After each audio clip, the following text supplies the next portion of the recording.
it's the greatest hits. You know, back when we were working on these shows, we put a lot of work into them.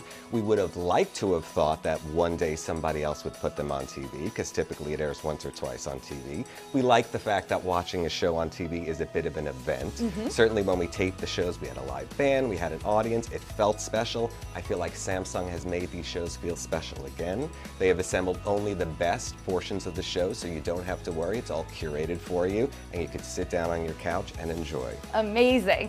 So you talk about, you know, when you guys were taping live, it being so special, right? The audience, the band. I want to talk a little bit about some of the celebrity interviews you've been a part of. I mean, you've been a part of Conan O'Brien, right, since the beginning. Talk to me a little bit about some of your favorite celebrity interviews. Well, my favorites are always the people that I grew up with. It's like you get used to the A-listers very quickly. But then when like someone from your childhood, like John Ritter from Three's Company comes on the show, you find yourself getting like very excited. So it's like those like deep cut celebrities that really excited me. Okay, amazing. Yeah. So for viewers who may not know, I mean, you've been a part of so many of the interviews, so many of the segments. What are some of your favorite Jordan Schlansky segments? Well, typically the segments involve me being ambushed in my office Absolutely. Unexpectedly with a camera crew. So I feel like if I call the segment my favorite, it's only encouraging the practice to continue. But certainly they've done well for some reason that I don't quite comprehend. But yes, it's like when you work on a show like this, you have to be prepared to be featured on camera as well as behind camera. Absolutely, and you've done a great job, whether it's sort of in character, whether you're like this on and off screen. I want to switch gears a little bit. Let's talk about Conan O'Brien Must Go. Yes. What can people expect, you know, what will the differences sort of be between Conan O'Brien Must Go and Conan O'Brien TV? Well, Conan O'Brien Must Go is a travel show format, and we're also able to put a lot of time into it, which for us is the greatest resource. Yeah. When we did the late night shows, we would do them on a nightly basis, and we frankly love that energy. It kind of propelled us forward.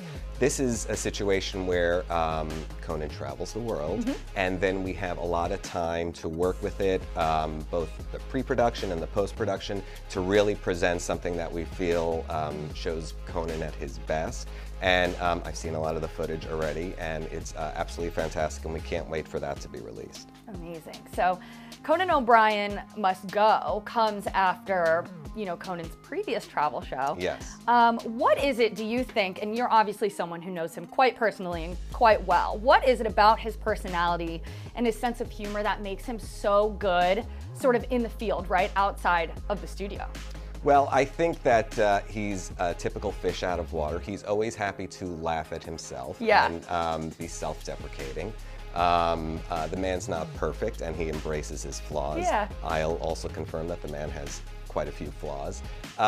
Nevertheless, he's always happy to laugh at himself, and that type of humor, I think, transcends different cultures around the world. And it's always fascinating to go to countries that have such different cultures and see that that type of comedy is actually universal and actually resonates with people that may not be familiar with him or have never seen his show, maybe never even saw a late night talk show, yet still appreciate that kind of comedy. So that's always really special to see. Yeah, absolutely. I think you nailed it. Having that sense of humor sort of resonate with people from all around the world.